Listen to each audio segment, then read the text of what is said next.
This is Mike, NoStressMike.com. Okay, part 5. Talking about why do Americans kill? Okay, I was talking about the pie or crumbs. Okay, in case you missed what I was talking about, I'm talking about greed. Now what happens, let me see, I don't think I've said anything to piss off the illegals or illegal supporters, so I think I'll start on them. Okay, these illegals come in the United States. They come for a better life. I don't blame them for that. But they started their better life by breaking the law. I'm sorry.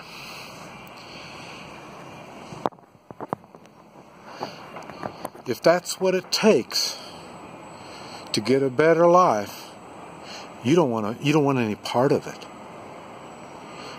Why do you think I left the United States? For me to continue prospering and bettering my life, they kept regulating, they kept putting more laws and all this kind of stuff. So I had to leave the United States. Or I would have to call them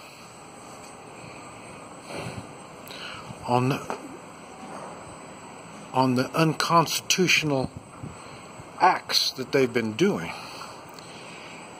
And I don't think I've mentioned it yet, but any law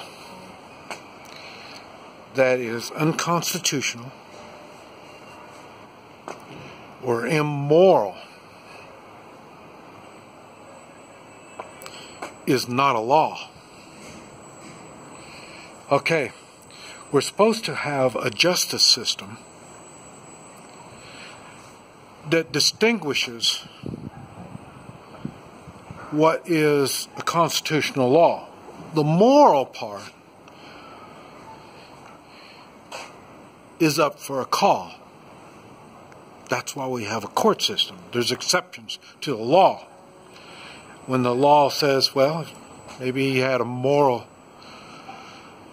good moral reason to do it. That's why we have them. But our justice system now, and for me, I've never been worried. That's why I do something.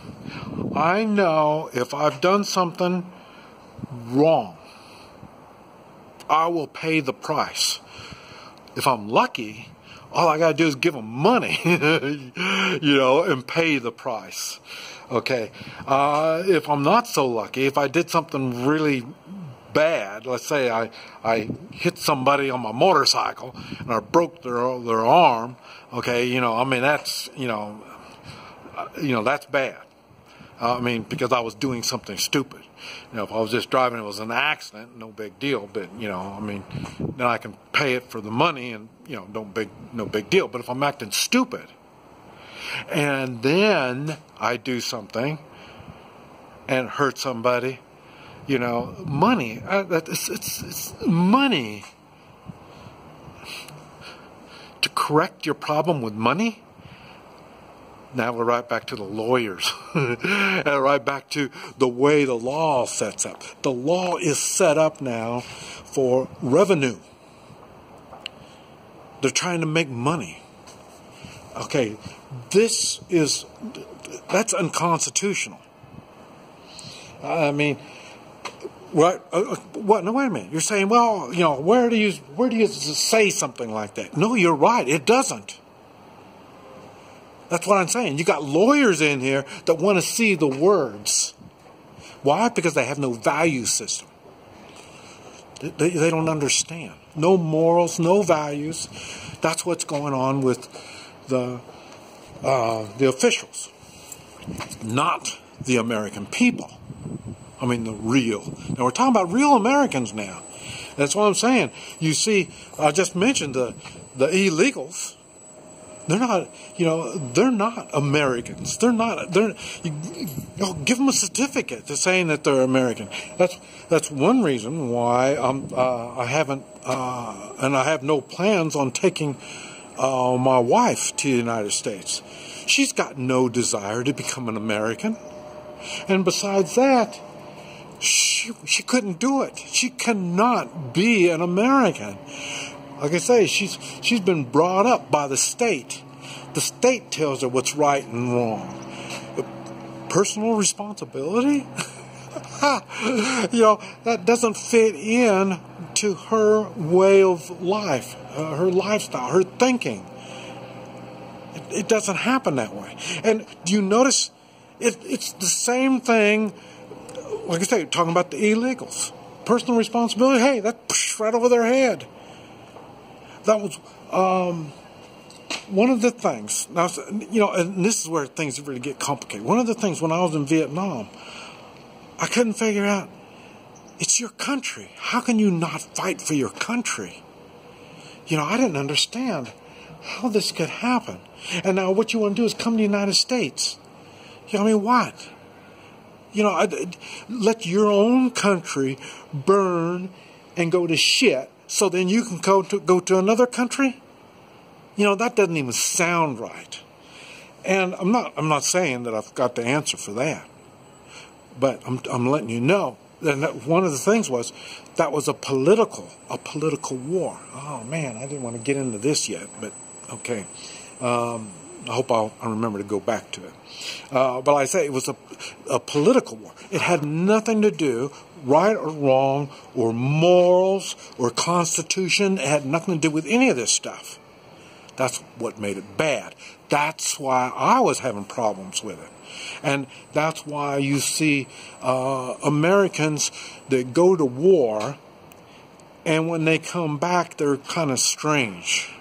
And that's because what they've done is they've done something immoral and unconstitutional, and they can't put their finger on it, but they know, they have that feeling. And the reason I can say it like that is because, okay, I got in the shooting in the convenience store. Now, the thing was, did I feel bad? Hell no, I didn't feel bad. I mean, I didn't ask for this problem.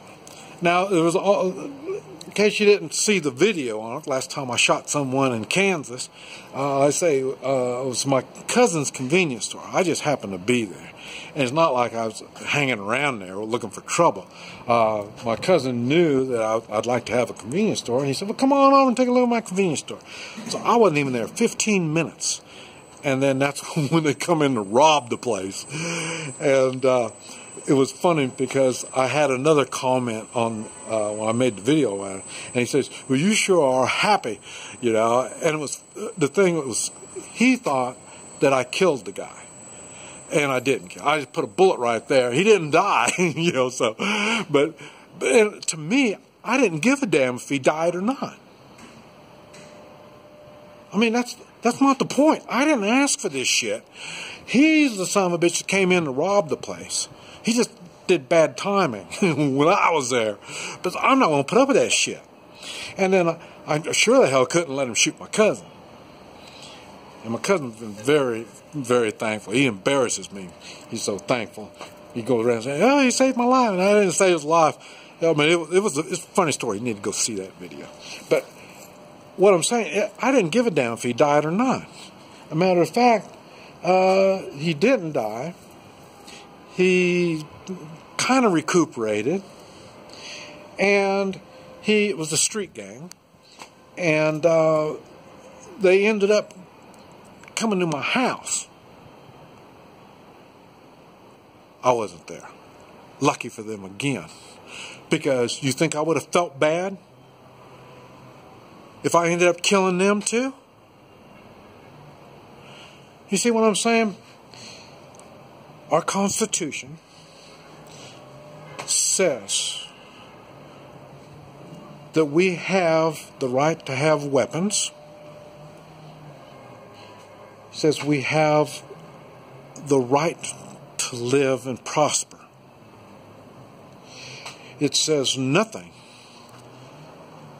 about we need to roll over and let ourselves be victimized.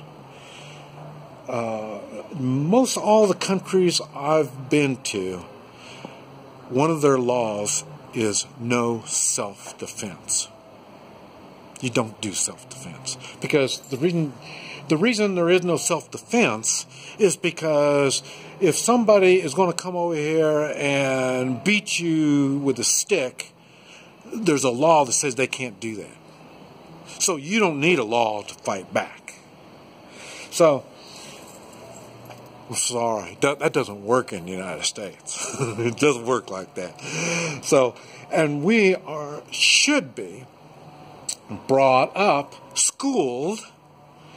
In other words, brought up, your parents should tell you, if somebody tries to hurt you, you need to stand up for yourself. That's what your parents are supposed to do.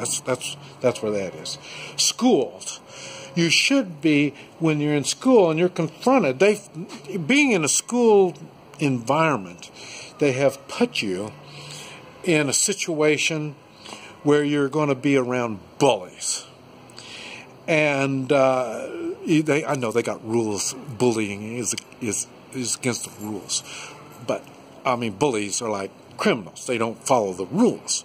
So, you need to be able to stand up for yourself. And the school needs to figure out who the hell the bullies are. And when the bullies get their ass whipped, they need to just sit back and let it go. And I think we're going to have to go to part 6. This is Mike, NoStressMike.com.